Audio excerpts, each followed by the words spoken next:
DXDC Tatak RMN. Asek Francis, maayong buntag po. Good morning. Maayong buntag, magandang umaga sa tanan. Opo.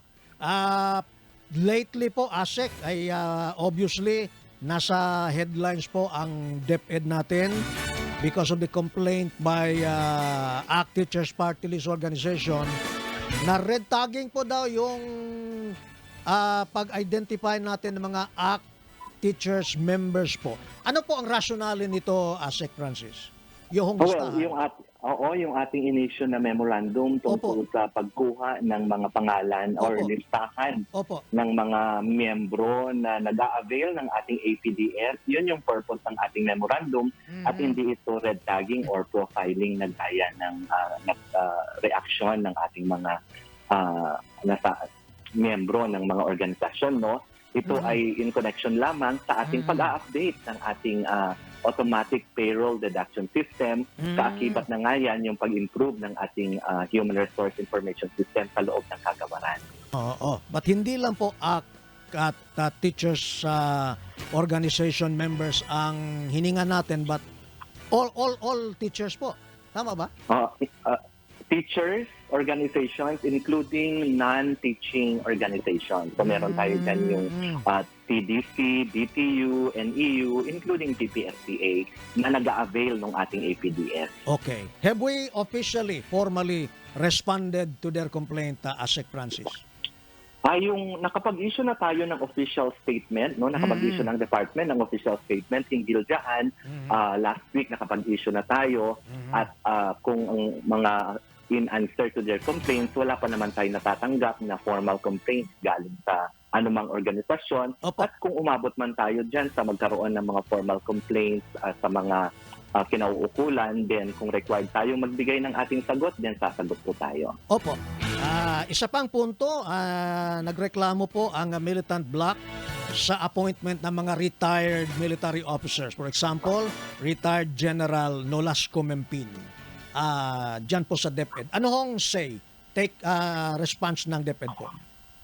Well, ang ating naman mga appointments sa ating mga executive positions ay hindi naman ito nakadepende kung ano yung background ng isang appointee, pero ito ay nakabase lamang sa competency or kakayahan ng mga appointees at siguro nakita ng ating mahal na secretary na sila ay may mga kakayahan para maging executive sa ating departamento. So wala naman tayong masasabi dyan na hindi maganda dahil ito ay base naman sa competency ng bawat isa. Obligado po ba, please educate me and our listeners po, ang mga teachers natin ay magsiserve po sa October 30 barangay and SK election? And if ever ganun po, how much are they going to receive per dime? Well, ayon sa batas, June, no, hindi naman obligado or it's not mandatory for teachers to serve during elections. Ito ay magiging voluntary pa rin gaya ng ibang nakaraang eleksyon.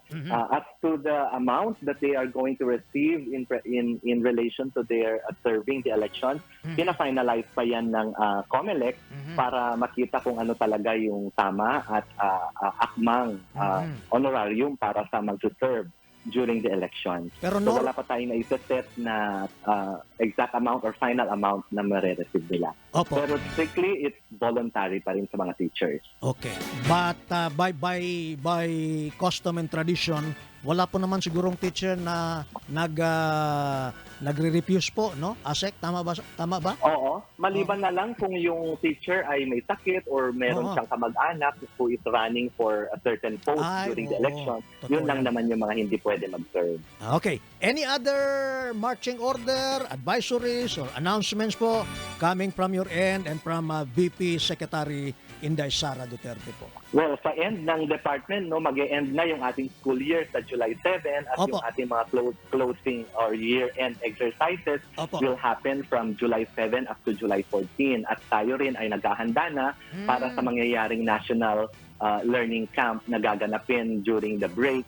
At ito ay ino-open natin voluntarily sa ating mga mag-aaral, lalong-lalo na sa grade 7 and 8. At ang participation ng mga teachers din natin dyan ay voluntary pa rin. So wala pong sapilitan sa pagsuserve during the National Learning Camp. Yan po yung ating latest sa department. Opo. Salamat ng marami po, ASEC Francis, and to VP Sara, and to Attorney Yusek, Attorney Mike Poa. Salamat po. Okay, daghang salamat, June. Thank you. The Assistant Secretary sa DepEd, ASEC Francis Bringas, mga bay.